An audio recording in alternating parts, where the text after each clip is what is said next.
সালটা 1942। মধ্যাহ্ন সূর্যের দীপ্তি ক্রমশ মেঘাচ্ছন্ন হল।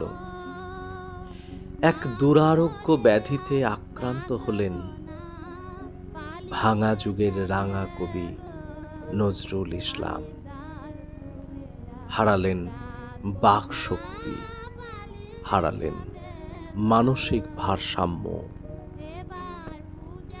বিষাদের সুর আরো ভারী, কারণ দীর্ঘদিন ধরে দুরন্ত পক্ষাঘাতে জর্জরিত হয়ে শয্যাশায়ী কবিপত্নী প্রমীলা। তবুও 1956 সালে কয়েকজন সাহিত্যিক বন্ধুর উপস্থিতিতে পালিত হল বিদ্রোহী কবির জন্মদিন। ততদিনে দেশ বিদেশের সমস্ত চিকিৎসা ব্যর্থ করে কবি শুধু বিহ্বল হয়ে তাকিয়ে থাকেন এক নির্লিপ্ত দৃষ্টিতে।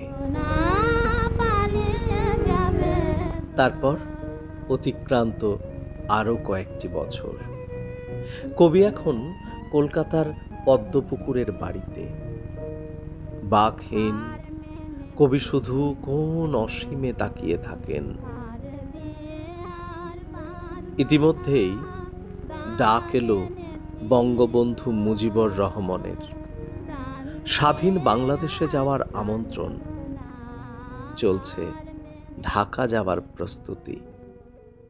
সালটা 1972। ঠিক এই সময়েই বীরভূমের প্রান্তিক গ্রামের এক যুবক কলকাতায় সুরের ফেরি করে খুঁজছেন স্বপ্ন।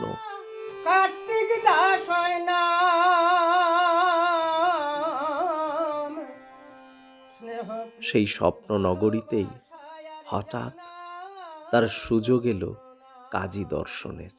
আপনি নজরুল ইসলামকে প্রবীর মজুমদারের সঙ্গে দেখেছেন, এই গল্পটা শুনে। ওইখানটা যেহেতু থাকতাম, ওনার সঙ্গে দেখা হতো, পরিচয় হলো। এইবার থাকতে থাকতে তখন মনে হয় 74-75 সাল, হঠাৎ আমাকে চাঁদগোপাল মুখার্জিকে বলছে, তখন বৃষ্টি পড়ছে বিকেলবেলায়, বলছে আরে কাজী সাহেবকে দেখতে যাবি? কাজী সাহেব বলে কিছু বুঝছি না। বলছে আরে কাজী সাহেব হচ্ছে নজরুল রে, রাস্কেল। আমরা হচ্ছে বেঁচে আছেন? হ্যাঁ বেঁচে আছেন, ওই ইয়েতে ভবানপুর পদ্মপুকুর বাড়িতে আছে। কালকে মনে বললেন যেন কালকে ঢাকায় চলে যাবো, আজকে দেখতে যাবো। আমি যাবিস তো চোখ, আমি সুযোগ আর ছেড়ে দেয় দিয়ে আমি চাঁদগোপাল মুখোপাধ্যায়, রাজীব বলে একটা ছেলে, রাজীব হচ্ছে এখন ওই সাউন্ড কোম্পানির রেকর্ডিস্ট ছিল। তো রাজীব আর পরিবাবু, তখন বৃষ্টি পড়ছে, আমরা ছাতা নিয়ে গেলাম। যে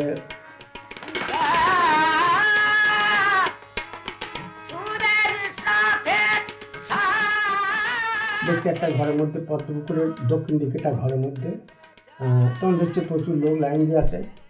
আমরা যে লাইনে দাঁড়ালাম, বিশাল একটা রুম, বিশাল বড় খাট, সাদা রঙের বেড কভার, সাদা 5 বালিশ, সাদা, সব সাদা। যেখানে উনি কাছে পড়ে আছেন, মাথায় একদম চুলে নেড়া মাথা। মহাবিদ্রোহীর অনক্লান্ত আমি সেই দিন হব শান্ত, যাবে উৎপীড়িতের ক্রন্দন রোল। চোখ মোটা মোটা, কাছে বালিশটা দিয়ে শুয়ে আছে, এদিকে লাল দিয়ে পড়ছে, আর আমার এক ভদ্রমহিলা তাওয়াল করে লালটা মুছে দিচ্ছে। এটা পরিষ্কার মনে পড়ছে। সবাই ফুল দিয়ে প্রণাম করে ওদিক দিয়ে বেরিয়ে গেছে। আমরা ফুল টুল দিলাম, প্রণাম করলাম, বেরিয়ে চলে আসতে আসতে বললাম কাকাবাবুকে, কাকাবাবু একটা ভুল হয়ে গেল। কী রে? একটা ক্যামেরাম্যান নিয়ে এলে পরে ছবিটা তোরা তো আমার মনে পাঠিয়ে দিলি না, একটা স্টুডিওতে ক্যামেরাম্যান নিয়ে আসতাম। আমার তো ভুল হয়ে গেল, এটা আর তো পাবে না, যে আমার একটা স্মৃতি থাকতো।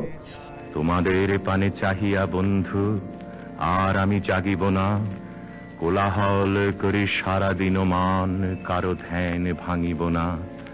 নিশ্চল নিশ্চুপ আপনার মনে পুড়িব একাকী, গন্ধ বিধুর ধূপ।